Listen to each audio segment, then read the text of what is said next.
자, 가드를 잘하려면 이 네 가지 원리를 꼭 알아야 됩니다. 안녕하세요. 안녕하세요. 주짓수 쉽게 알려드리는 김관장. 박 사장입니다. 자, 이제 오늘부터 본격적인 강의로 들어갑니다. 자, 가드의 핵심 원리를 한번 배워볼게요.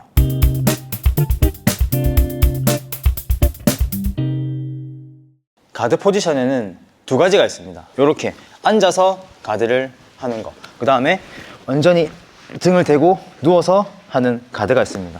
자, 이 두 가드는 차이점이 있습니다. 자, 일단 이렇게 앉아서 하는 가드는 상대방과 내 손이 가깝게 있습니다. 그래서 언제든지 상대방 목깃을 잡고 소매를 잡고 다리를 잡을 수 있다면 바로 가드를 세팅을 할 수 있습니다. 근데 이 자세에서는 위험한 게 있습니다. 뭐냐면은 너무 무리해서 목깃을 잡다 보면은 플라잉 안바나 플라잉 삼각이 들어올 수도 있고, 그리고 지금 등이 완전히 매트에서 떨어졌기 때문에 상대방이 왔다 갔다 하면서 백을 잡을 수 있습니다. 자, 그래서 앉아있는 가드는 서브미션 조심하셔야 되고, 그 다음에 상대방이 돌아서 백을 잡는 걸 조심하셔야 됩니다.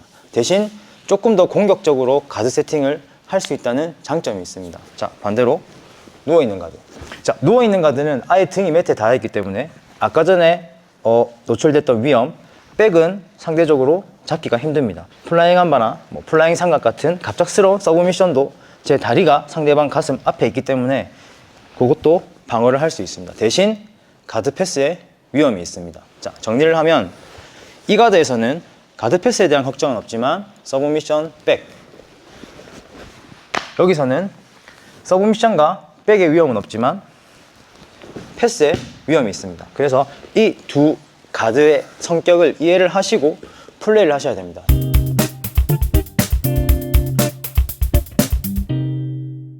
자, 가드에는 이 프레임이라는 아주 중요한 핵심이 있습니다. 자, 프레임은 어떤 역할을 하는가? 상대방이 들어오는 거를 막아내는 게 프레임입니다. 자, 프레임은 이 근육의 힘으로 하는 게 아니고 뼈의 구조로 활용을 하는 겁니다. 자, 프레임이 될 수 있죠.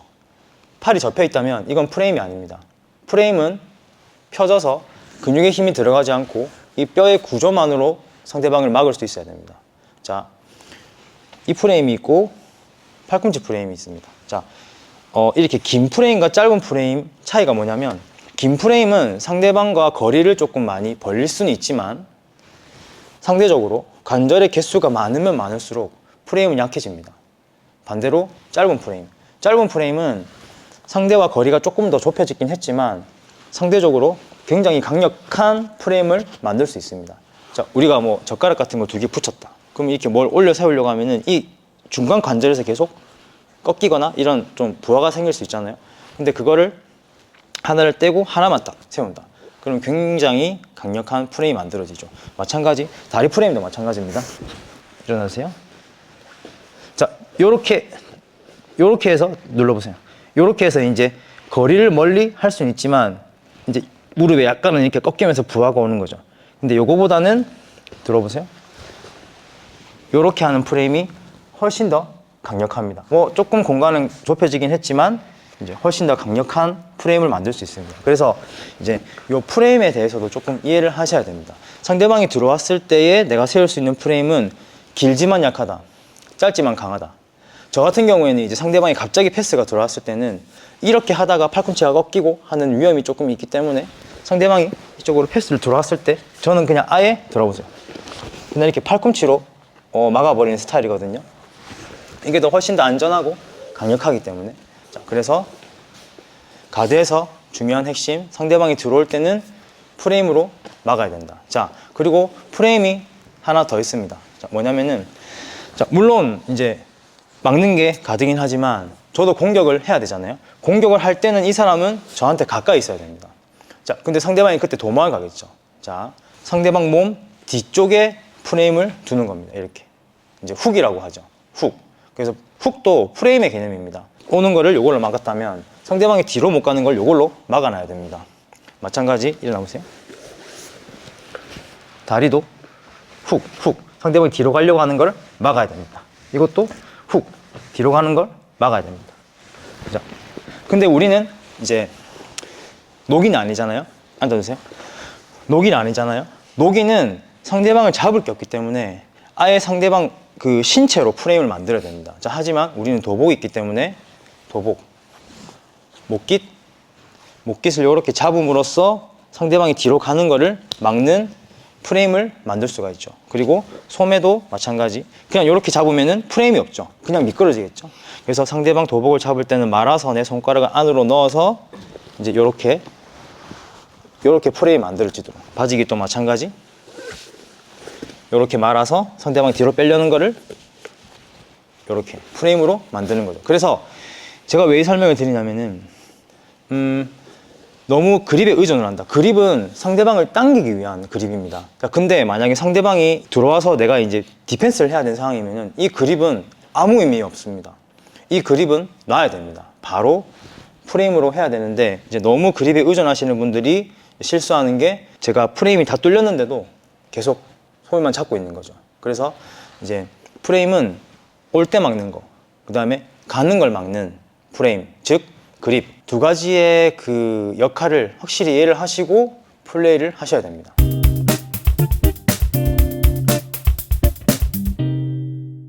자, 가드를 언제 바꿔야 되나? 그리고 어떻게 바꿔야 되나? 자, 간단합니다. 자, 예를 들어 스파이더 가드를 잡고 있습니다. 자, 스파이더 가드는 지금 상체를 컨트롤하는 가드입니다. 예를 들어 뭐 카라 앤슬리브나 이렇게. 자, 근데 상대방이 이 상체를 컨트롤 당하기 싫으면은 들어보세요. 이런 식으로 제거를 하려고 합니다. 자, 이때가 가드를 바꿔야 되는 타이밍입니다. 자, 그러면 이제 어떤 가드로 바꿔야 되나? 자, 상대방이 허리를 들었을 때, 자, 스파이더 가드는 약해지지만 대신 엄청나게 가깝게 상대방의 다리가 내 몸에 붙어 있죠. 그래서 바로 하체를 활용할 수 있는 가드로 전환을 하셔야 됩니다. 자, 그리고 내가 하체를 컨트롤하고 있는 가드를 하고 있다. 근데 상대방이 이 하체를 계속 깨고 저는 계속 수입을 하려고 하고 상대방의 중심을 잡고 있는 상태에서 자, 그대로 있으세요. 상대방의 상체가 내려옵니다. 자, 이 가드가 완전히 뜯기기 전에 이제 상대방이 이걸 뜯으려고 할 때 이때 가드를 전환해야 되는 타이밍이고 방법은 가까이에 있는 하체가 떠났다면 상체로 돌아와서 다시 상체 가드. 자, 상대방이 다시 허리를 세우고 무릎을 찔렀다면은 다시 하체를 활용하는 가드. 자, 그래서 이 상체가 떠나면 하체가 옵니다. 하체가 떠나면 상체가 옵니다. 자, 타이밍은 떠날 때, 방법은 오는 걸 잡으시면 됩니다.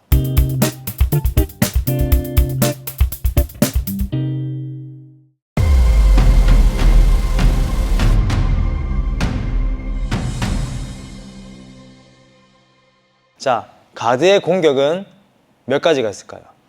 자, 총 3가지가 있습니다. 서브, 백. 뭔지 아시겠죠? 서브미션, 스윕, 백입니다. 자, 그래서 가드하는 사람은 이 3가지의 공격이 항상 있기 때문에 한 가지의 공격만 하시면 안 되고 이 3가지를 계속 찾는 능력을 기르셔야 됩니다. 자, 한번 예를 들어서 자, 클로즈가 돼서 자, 초크를 걸어볼게요. 초크를 딱 걸려고 하면은 상대방이 아무 반응 안 하면 서브미션을 하면 됩니다. 자, 근데 상대방이 손이 올라옵니다.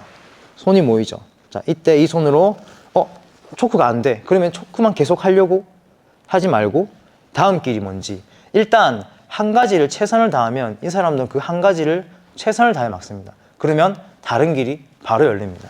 팔꿈치를 넣어서 백을 공격할 수 있겠죠. 자, 상대방이 내가 백을 가려고 하니까 머리를 계속 가슴 위로 올립니다. 이렇게. 자, 그러면 이제 백은 잡기가 힘들어요.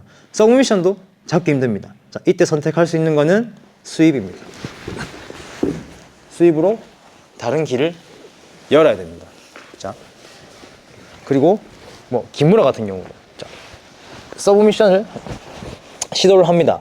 자, 상대방이 허리를 들어서 방어를 합니다. 이때 할 수 있는 거 힙범 스윕. 힙범 스윕을 할 수 있겠죠. 자, 상대방이 다시 스윕을 방어를 합니다. 저는 다시 눌러서 다시 서브미션을 할 수 있겠죠. 서브미션을 방어합니다. 허리를 빼서 다시 백으로 갈 수 있겠죠. 자, 이렇게 총 3가지의 그런 상황을 항상 염두를 해두고 하나가 막히면 다른 길이 있는지 없는지 계속 찾는 연습을 하셔야 됩니다. 자, 제가 봤을 때 이 클로즈 가드는 진짜 강력한 가드고 꼭 알아야 되는 가드입니다. 자, 요 이제 클로즈 가드 공격 패턴은 저희가 멤버십 거기에 어드밴스 클래스 클로즈 가드 어드밴스 클래스를 올려놨기 때문에 이제 그거를 보고 만약에 요 교본 2를 넘어가시면 훨씬 더 이해가 쉬울 겁니다. 자, 이제 다음 만약에 클로즈 가드 공격도 안 된다. 자, 그러면은 다른 가드로 전환을 해야 되는 타이밍입니다. 자, 다음 시간에는 이 클로즈 가드에서 어떤 상황에서 어떤 가드로 전환을 해야 되는지 그 원리에 대해서 한번 배워보겠습니다.